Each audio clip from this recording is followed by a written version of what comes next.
Welcome back to the Cryptic Galapagos. One thing I think a lot of artists go through, and honestly I think it's healthy, is that feeling when you're super proud of something you've created, but then time passes, and you look back at it and realize it's not as great as you thought it was, and you've executed the idea poorly. And that's exactly how I felt for some of the first concepts I did for this project. Some of those early designs came from a place of raw creativity, but not necessarily clarity. I was excited to get the ideas down, excited to build this strange and dangerous world. But when you're in the early stages, you sometimes prioritize speed over depth, or concept over character, and that can lead to work just not aging as well as you hoped it would. Today we're talking about one of those early ideas, the Noceros Iguana. It's one of the many evolutionary variants players can unlock in the world of the Cryptic Galapagos. Every variant is shaped by different combat traits, things like attack, speed, special and defense. And the Noceros? Well, he's pure defense. This creature is what happens when every ounce of your experience points gets poured into fortification. The Noceros Iguana has incredibly thick, calloused skin, reinforced with floating bone osteoderms, which are natural armor plates that protect against blunt force, piercing weapons, fire, and even certain forms of bioelectric attacks. These are the kinds of creatures built to stand their ground, to absorb punishment, to outlast anything the world throws at them.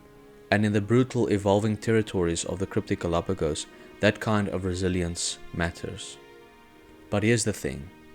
Looking back at the first version of him, and even the Inktober sketch I did for day 10, I realized I didn't really know what this creature looks like, since I've always omitted most detail.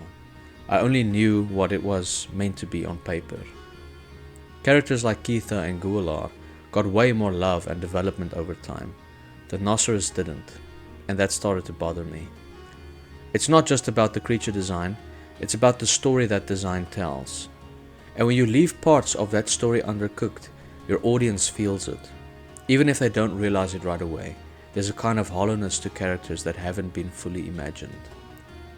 When designing any creature, I've learned it's so important to have clear reference points. You've got to ask, what does this character embody?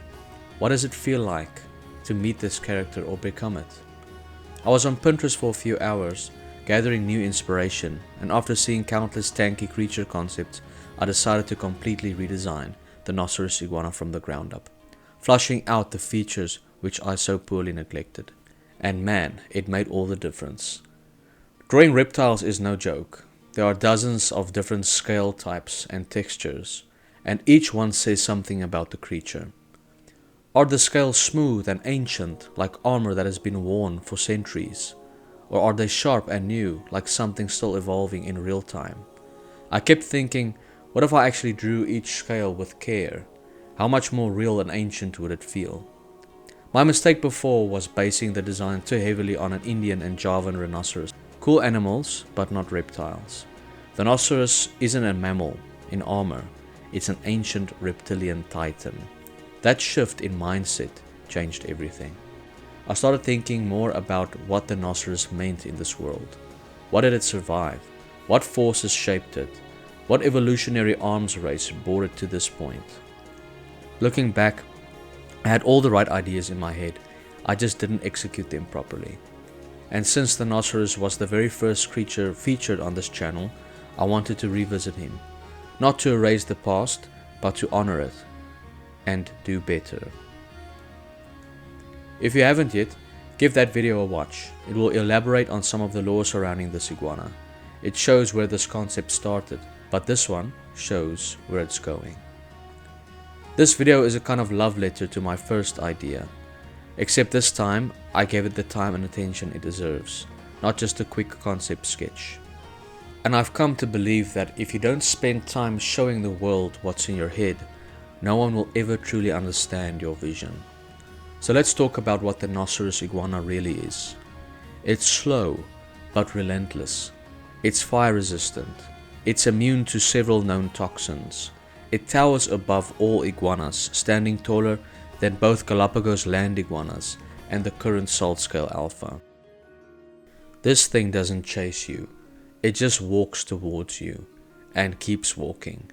The Noceros Iguanas are the tanks of the Cryptic Galapagos. Its natural armor rivals even the best player-crafted gear, but nothing else truly matches it. To evolve into this variant, players must enter the Earth Shell Tortoise territory and complete its brutal trials. And these aren't simple fetch quests or basic fight arenas.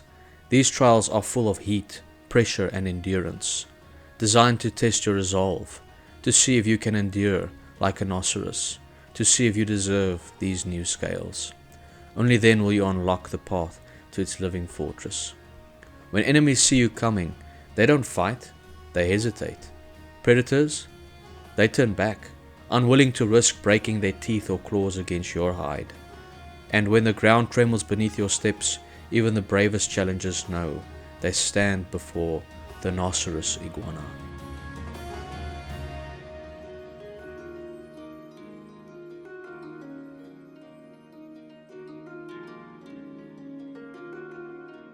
Let me know if I did justice to this redesign.